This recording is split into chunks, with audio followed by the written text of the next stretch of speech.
The threat of nuclear explosions has changed over the years. The concept of mutually assured destruction between two superpowers has given way to several more nuclear-capable countries: tactical bombs, air bursts, surface bursts, hypersonic missiles, high-altitude detonations, improvised nuclear devices, and dirty bombs. The exact origin of a dirty bomb may not be known, so retaliatory strikes might not even be possible. Nevertheless, the radiological threat could kill you in the days, weeks, and months after detonation. Even a small nuclear fission bomb can instantly vaporize anything at its center, have a blast radius that collapses most buildings within a 20-mile radius, and a thermal radiation radius of 48 miles even without wind. After that, prevailing winds can carry radioactive ash hundreds of miles. Just one crude 150 kiloton bomb, like the one the North Koreans tested in 2017, detonated on a ship in the Long Beach harbor, would spread enough deadly radioactive ash over an 1,800-mile area to give everyone in the affected area ARS, acute radiation syndrome. Everyone in a 450-mile radius would have serious radiation exposure complications that will likely lead to death within a few hours or days. If the bomb were equivalent to the largest ever detonated, the deadly ash would spread from Los Angeles, California, to Billings, Montana. If the blast doesn't kill you, the resulting fallout would. You don't want to survive the initial blast only to die a horrible death from radiation poisoning. This video will discuss steps you may take after a nuclear event to increase your odds of survival by reducing your radiation exposure. Get inside, stay inside, tune in. If you have some warning of the blast, you'll want to immediately get inside the nearest building and stay away from any windows. The deeper and lower you can get in a building, like an underground parking structure, the more likely you will be to survive. If you are outdoors and the detonation occurs, lie face down at the lowest point you can find.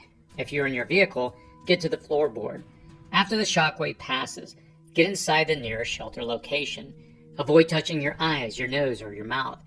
If you have a mask, wear it.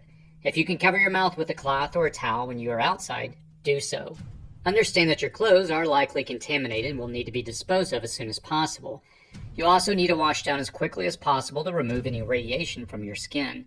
If you have pets that have come in after the blast, they'll need to be wiped down and then washed as soon as possible. If it is a surface blast, thousands of tons of dirt and debris can be thrown several miles into the atmosphere, substantially increasing the amount of fallout. As the heat of the blast cools, unstable atoms from nuclear fission will mix with the debris particles from the blast. These radioactive particles are the fallout that creates the dangerous long-term effect of the blast. Think of these particles like campfire smoke. They may be odorless, but have you ever been in proximity of a campfire and walked away from it without smelling like smoke? It only takes a few particles to create cell damage. The harmful ionizing radiation of inhaled particles can result in cell damage and eventually cancer.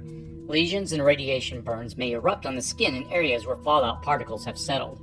After the shockwave passes, your goal is to be inside before the fallout reaches you. The highest radiation levels will come with the fallout. Once the shockwave passes, you may have between 10 and 15 minutes to find shelter or protect yourself from the fallout. If you plan to move to a safer location after the blast, you must do so within these 10 to 15 minutes. Assuming you're home, immediately close and lock all windows. Turn off all fans and HVAC systems. Close any fireplace dampers. You can use plastic sheeting and duct tape to seal off windows and doors and all airway entry points into your building, especially facing the direction of the blast zone. After a nuclear blast, windows can shatter. Seal them off and continue to seal rooms to the middle of your structure, where you'll need to hunker down. If you expect people to come home, seal off an entry room where you can have them strip down and begin the decontamination process by wiping down and light washing before moving to a more thorough shower. You need to shower off anyone who is outside immediately. Use soap, but do not use conditioning products as these can bind the radioactive particles to your hair and skin. Move to the center of the building. Radiation will settle on the outside of the building, especially on the side facing the known blast area.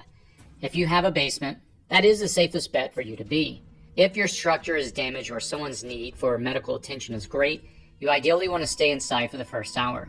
The more layers of dirt, steel, and concrete between you and the outside world, and the less radiation can reach you. Radiation levels will be at their highest during the first hour. Listen to the emergency radio for more information. The likelihood of cell phones, cell towers, and small electronic devices being fried out is very high, but a typical transistor-type radio may still be operational. Avoid over-scrubbing, which could lead to scratching yourself and introducing radioactive material into your system. The clothes should be placed in a plastic bag and put away from your structure. Do not bring it indoors with you. If no shower is available, careful use of wet wipes and copious amounts of water can wash all skin surfaces exposed to fallout. Blow your nose and wipe your eyelids, eyelashes, and ears with a moist wipe, clean wet cloth, or a damp paper towel. When helping others, wear waterproof gloves, eye protection, and a dust mask. You are dealing with dust-like particles. Simply removing your clothes outside can reduce almost 90% of radioactive materials from you. The human gut is sensitive to radiation. If a person has been exposed and are already vomiting, the probability of them having acute radiation poisoning is exceptionally high. The likelihood of their death within the next few hours is also very high. You'll want to bring any preps with you to the middle area of your home or your basement. Any food outside, like fruit trees or a garden, will no longer be safe to consume. You should stop using municipal water sources as soon as possible. Even though the pipes may be underground and the water's safe for this reason for a little while, radioactive fallout will make it to the system. Being inside is your best protection from fallout. The more concrete, still, and packed dirt between you and the outside world, and the lower your exposure to radiation will be in the first 24 hours after the initial blast. Gamma radiation decays very rapidly. Fallout will give off half of its energy in the first hour and 80% of its energy in the first day. After this, further dispersing of the ash will further reduce levels. After 2 weeks, 99% of the fallout radiation has dispersed. That remaining 1%, however, can still be dangerous. Like snowdrift, accumulation points can stay fatally high in radiation. Precipitation and wind can reduce levels even further. You must begin to estimate and track wind direction and speed from the moment of the initial blast. Based upon the estimated bomb yield, which will eventually be announced on the news, or can be generally surmised by the area of the blast zone and the wind speed and direction, you can use a nuke map calculator like the one I'll link to in the comments below to determine if leaving the area is essential and can be safely done. Staying inside for at least 24 hours after the initial blast can protect you from the most harmful exposure levels. Staying locked down for several days or weeks after rain has come and gone and wind has blown in shifted directions for several days can reduce the levels to dangerous but not fatal levels.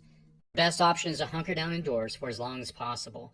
If you can visibly see the ash on the ground or rain down from the sky, you absolutely cannot be outside and move through the ash safely without a radiation suit and an NBC or CBRN gas mask and filter. The most hazardous fallout particles are also the heaviest. They will fall to earth and fastest and coat rooftops and other flat surfaces. If you see this occurring, your safest bet is to stay inside until those heavy particles have been blown or washed away. If you estimate that you're within the fallout zone or see smoke or ash in the air or falling from the sky, you must stay inside. The radioactive levels will be too high to leave the zone. If you see the smoke and ash in the distance and it isn't coming directly toward you, evaluate wind speed and direction from the estimated detonation point. If the winds can shift to below the fallout field in your direction, and the possibility of additional detonations is low, you need to determine if leaving your area is your best long-term survival option. If you're relatively safe from the fallout area but live within the region of the blast, at some point, radiation will spread to your location. Whether that is from shifting winds or precipitation runoff, the radioactive particles are small and will eventually spread to all areas in the radius of the blast. Know your typical weather patterns. If storms usually blow in from the west and the nuclear event is anywhere to the west of you, radiation will eventually reach your area. If you are west of the blast, the weather typically blows in from the west.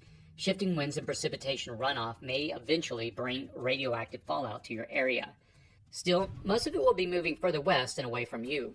Your goal is to stay inside and as far from outside air sources as possible. You should assess if the attack is over and if a second strike is possible. Monitor all news channels if you still have electronic monitoring capabilities, as EMPs are part of the initial nuclear fission blast. Eventually, you will need to leave your structure if you're near the blast zone. When that time is will depend upon the size, the number of blasts, and weather patterns. Ideally, you want to wait it out for at least a minimum of 3 days. At that point, the outside fallout radiation will have lessened to a degree where you can flee the area without too much risk. This is another reason to monitor the outside world, weather, and emergency broadcasts. You don't want to leave one nuclear zone only to head into another. The longer you can remain indoors, the safer it will be. If you can stay in your basement for 3 weeks, the levels of radiation from fallout outside will drop from fatal levels to survivable levels with limited exposure. Dealing with fallout. Anything planted in the ground in a fallout zone will be inedible, as it can absorb nuclear radiation. Even burning firewood can release radiation that was absorbed into it and after the fallout event. You should treat the whole area as poison and seek a safe place from both the initial blast and the significant fallout.